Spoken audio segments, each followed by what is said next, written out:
అయ్యప్ప స్వామిని హరిహరసుతుడని, ధర్మశాస్త్ర మణికంఠుడని కూడా పిలుస్తారు. అయ్యప్ప పూజా సాంప్రదాయం అధికంగా దక్షిణ భారతదేశంలో ఉంది. అయ్య అంటే విష్ణువు, అప్ప అంటే శివుడు అని పేర్ల సంగమంతో అయ్యప్ప నామం పుట్టింది. మహిషి అనే రాక్షసిని చంపి అయ్యప్ప శబరిమలైలో వెలిశాడు. కేరళలోని శబరిమలై హిందువుల ప్రధాన యాత్రా స్థలాలలో ఒకటి. శబరిమలైలో అయ్యప్పను బ్రహ్మచారిగా పూజిస్తారు. శబరిమలైలోని ప్రధాన దేవాలయమే కాకుండా అనేక దేవాలయాలున్నాయి. కేరళలోని కులతుపులలో ఇతనిని బాలుని రూపంలో అర్చిస్తారు. అచ్చన్ కోవిల్లో పుష్కల పూర్ణ అనే దేవేరుల సమేతుడైన అయ్యప్పను పూజిస్తారు. శబరిమలైలోని అయ్యప్ప సన్నిధికి ఏటా 5 కోట్ల మంది భక్తులు దర్శనార్థులై వెళుతుంటారు. కంచిలోని కామాక్షి అమ్మవారి ప్రధాన ఆలయం వెనుక వైపు చేతిలో కొరడాతో అయ్యప్ప తన ఇరువురు దేవతలతో దర్శనమిస్తారు. ఇదే రూపంలో కంచిలోని ఇతర దేవాలయాలలో కూడా దర్శనమిస్తారు. మహిషాసురుని సంహరించినందుకు దేవతలపై పగ సాధించాలని అతని సోదరి అయిన మహిషి అనే రాక్షసి బ్రహ్మ గురించి ఘోర తపస్సు చేసింది. బ్రహ్మ ప్రత్యక్షమైన తరువాత మహిషి బ్రహ్మను ఈ విధంగా కోరింది: శివుడికి మరియు కేశవుడికి పుట్టిన సంతానం తప్ప నన్నెవరూ జయించకూడదు. అది కూడా ఆ హరిహర తనయుడు 12 ఏళ్ల పాటు భూలోకంలోని ఒక రాజు వద్ద సేవాధర్మం నిర్వర్తించాలి. అలా కాని పక్షంలో అతడు కూడా నా ముందు ఓడిపోవాలి అని వరం కోరింది మహిషి. తథాస్తు అని మహిషికి వరాన్ని ప్రసాదించాడు బ్రహ్మ. క్షీరసాగర మదనం అనంతరం దేవతలకు, రాక్షసులకు అమృతం పంచేందుకు విష్ణువు మోహినిగా అవతారం ధరించి కార్యం నిర్వహిస్తాడు. తరువాత అదే రూపంలో విహరిస్తున్న మోహినిని చూసి శివుడు ఆమె పట్ల ఆకర్షింపబడతాడు. వారి కలయికతో శివకేశవుల తేజస్సుతో ధనుర్మాసము 30వ రోజు శనివారం పంచమి తిథి ఉత్తరా నక్షత్రం వృశ్చిక లగ్నమందు శాస్త్ర అయ్యప్ప జన్మించాడు. ఇతడు శైవులకు, వైష్ణవులకు ఆరాధ్య దైవం. తండ్రి అయిన జగత్పతి ఆజ్ఞ ప్రకారము పంపా సరోవర తీర ప్రాంతంలో మెడలో మణిమాలతో శిశురూపంలో అవతరించాడు ధర్మశాస్త్ర. అయ్యప్ప స్వామి ధర్మ ప్రవర్తన, ధర్మనిష్ట లోకానికి ఆశ్చర్యాన్ని కలిగించింది. తన భక్తులు ఏ ధర్మాలని పాటించాలో, ఏ నియమ నిష్టలతో ఉండాలో కొన్ని మార్గదర్శక సూత్రాలను ప్రతిపాదించారు. అప్పటి నుంచి ఆయన ధర్మశాస్త్రగా ప్రజల అభిమానాన్ని చూరగొన్నాడు. అందుకే ఆయనకి ధర్మశాస్త్ర అనే పేరు కూడా ఉంది. అదే సమయంలో దైవ ప్రేరణ వలన వేట నిమిత్తం అటుగా వస్తాడు పందల దేశాధీశుడు, గొప్ప శివభక్తుడు అయిన రాజశేఖరుడు. సంతానం లేక అల్లాడిపోతున్న తనను కరుణించి ఈశ్వరుడే ఆ శిశువును ప్రసాదించాడని తలంచిన రాజశేఖరుడు ఆనందంతో ఆ బిడ్డను అంతఃపురమునకు తీసుకువెళ్తాడు. ఆ శిశువును చూసి అతను రాణి కూడా ఎంతగానో ఆనందిస్తుంది. అయ్యప్ప అంతఃపురంలో అడుగుపెట్టిన వేళ విశేషము వలన ఏడాది తిరిగేసరికి రాజశేఖరునికి భార్య మగబిడ్డను ప్రసవిస్తుంది. మణికంఠుని సాత్విక గుణాల వల్ల కొందరు అయ్యా అని, మరికొందరు అప్ప అని, మరికొందరు 2 పేర్లు కలిపి అయ్యప్ప అని పిలిచేవారు. తగిన వయసు రాగానే మహారాజు కొడుకులిద్దరిని గురుకులానికి పంపిస్తాడు. రాజగురువు అయ్యప్పను అవతార పురుషునిగా గుర్తిస్తాడు. అయినా అయ్యప్ప కోరిక మేరకు కాదనలేక అరణ్య ప్రయాణానికి కావలసిన సామాగ్రిని సిద్ధం చేయిస్తాడు. గురుకులంలో విద్యను అభ్యసించి వెనుకకు వచ్చిన అయ్యప్పకు రాజ్య పట్టాభిషేకం జరపాలని అనుకుంటాడు తండ్రి. తల్లికి అది ఇష్టం లేక తలనొప్పి అని నాటకమాడి వైద్యులతో వ్యాధి తగ్గుటకు పులిపాలు కావాలని చెప్పిస్తుంది. నే వెళ్ళి తీసుకువస్తానని చెప్పి బయలుదేరతాడు అయ్యప్ప. అడవిలో నారదుడు మహిషిని కలిసి అయ్యప్పను గురించి నిన్ను చంపేందుకు ఒక రాజకుమారుడు వస్తున్నాడు అని హెచ్చరిస్తాడు. మహిషి గేదె రూపంలో అయ్యప్పను చంపడానికి వెళుతుంది. వీరి ఇద్దరి మధ్య జరిగే యుద్ధాన్ని వీక్షించేందుకు సమస్త దేవతలు అదృశ్య రూపంలో వస్తారు. ఈ సమయంలో అయ్యప్ప ఒక కొండపైకి ఎక్కి తాండవం చేస్తూ మహిషిని ఎదిరించాడు. అయ్యప్ప మహిషిల మధ్య జరిగే భీకర యుద్ధంలో చివరిగా మహిషిని నేలపై విసిరి కొడతాడు. ఆ దెబ్బకి గేదె రూపంలో ఉన్న మహిషి మరణిస్తుంది. దేవతలంతా ఆయనను స్తుతిస్తూ ఆయన ముందుకు వస్తారు. అప్పుడు శ్రీ అయ్యప్ప ఇంద్రునితో, దేవేంద్ర, నేను చిరుతపులి పాలు తెచ్చే నెపంపై ఇలా వచ్చాను కాబట్టి మీరందరూ చిరుతలై నాకు తోడ్పడండి అని అడుగుతాడు.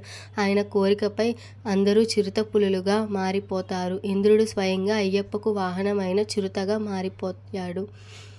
చిరుతల దండుతో అయ్యప్ప తన రాజ్యం చేరుతాడు. రాజు అయ్యప్పను పట్టాభిషిక్తుడిని చేయాలనుకుంటాడు. కానీ తన తండ్రి ఇచ్చిన రాజ్యాన్ని వలదని మణికంఠుడు తనకు ఒక ఆలయం నిర్మించి ఇవ్వమని కోరాడు.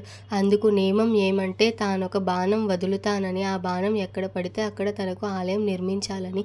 అలా కట్టిన ఆలయం శబరిమలలో ఉంది.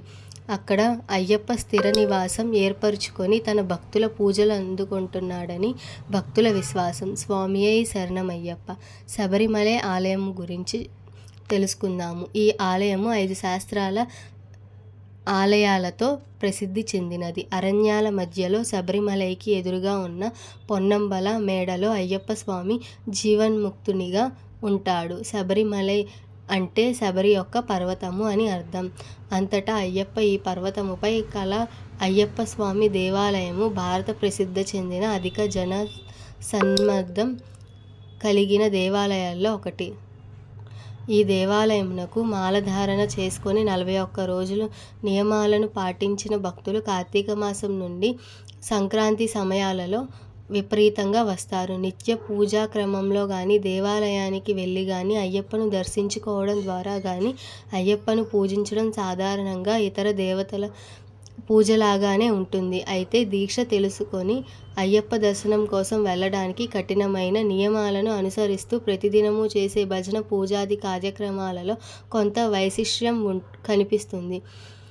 దీక్ష, మాల, నియమాల గురించి తెలుసుకుందాం. భక్తులు కార్తీక మాసం నుండి దాదాపు మార్గశిర పుష్యమాసాల వరకు దృఢమైన నియమాలను ఆచరిస్తూ ఉంటారు. ఐహికమైన సౌఖ్యాలను పరిత్యజించడం, మద్య, మాంస, ధూపమాపానాది వ్యసనాలకు దూరంగా ఉండడం, స్వామి చింతనలో స్వామి భక్తులతో సమయం గడపడం, సాత్విక జీవనం అవలంబించడం ఈ దీక్షలో ముఖ్య లక్షణాలు. వీరి దినచర్య తెల్లవారుజామున లేచి చన్నీటి స్నానం చేయడంతో మొదలవుతుంది. నల్లని వస్త్రాలు, తులసిమాల, నుదుట విభూదిపై గంధం బొట్టు ధరిస్తారు. దినంలో అధిక భాగం పూజ, భజనాది కార్యక్రమాలలో గడుపుతారు. కడ్డిక నేల మీద పడుకుంటారు. అందరినీ స్వామి అని సంబోధిస్తారు. దుర్భాషణాలకు దూరంగా ఉంటారు. ఇలా ఒక మండలం పాటు నియమాలతో గడుపుతారు.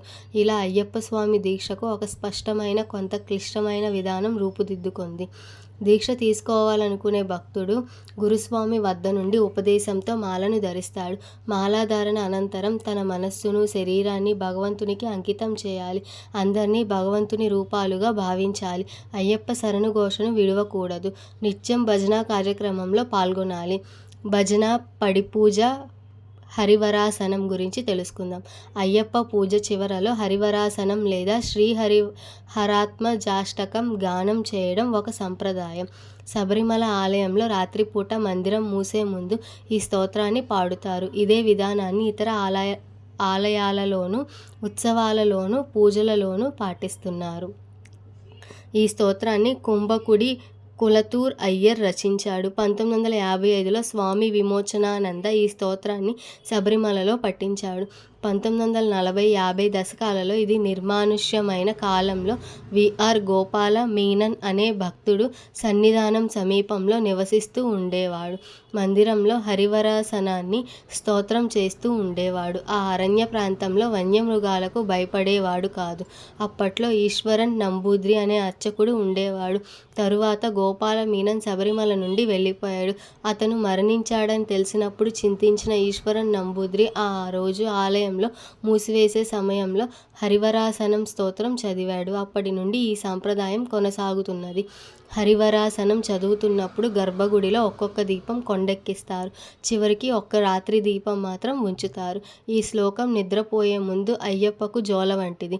శ్లోకం అయిన తరువాత నమస్కారం చేయవద్దని, స్వామి శరణు అని చెప్పుకోవద్దని చెబుతారు. ఈ స్తోత్రంలో 8 శ్లోకాలున్నాయి. మొదటి శ్లోకం: హరివరాసనం విశ్వమోహనం హరిదధీశ్వరం ఆరాధ్య పాదుకం అరివిమర్దనం నిత్యనర్తనం హరిహరాత్మజం దేవమాత్రత్సే. శరణమయ్యప్ప స్వామి శరణమయ్యప్ప, శరణమయ్యప్ప స్వామి శరణమయ్యప్ప. శబరిమల యాత్ర. దీక్ష స్వీకరించి నియమాలతో మండలం గడిపిన భక్తులు శబరిమల యాత్ర చేస్తారు. ఈ దీక్ష స్వామి సన్నిధాన సందర్శనంతో ముగిస్తుంది. శబరిమల కేరళలోని పత్తినంతిట్ట జిల్లాలో పశ్చిమ కనుమల్లో సహ్యాద్రి పర్వత శ్రేణుల ప్రాంతం క్రిందకు వస్తుంది. గుడి సముద్ర మట్టం నుంచి సుమారు 3000 అడుగుల ఎత్తులో దట్టమైన అడవుల మరియు 18 కొండల మధ్య కేంద్రీకృతమై ఉంటుంది. ఇక్కడికి యాత్రలు నవంబర్ నెలలో ప్రారంభమై జనవరి నెలలో ముగుస్తాయి. మండల పూజ నవంబర్ 17న, మకల విలక్కు జనవరి 14. ఈ యాత్రల్లో ప్రధాన ఘట్టాలు: జనవరి 14వ రోజును ఆలయంలో మకర జ్యోతి దర్శనమిస్తుంది. మిగతా అన్ని రోజుల్లోనూ గుడిని మూసి ఉంచుతారు. కానీ ప్రతి మలయాళ నెలలో 5 రోజుల పాటు తెరిచి ఉంటారు. ఈ వీడియో గనక మీకు నచ్చినట్టయితే లైక్ చేసి సబ్స్క్రైబ్ చేసుకోండి.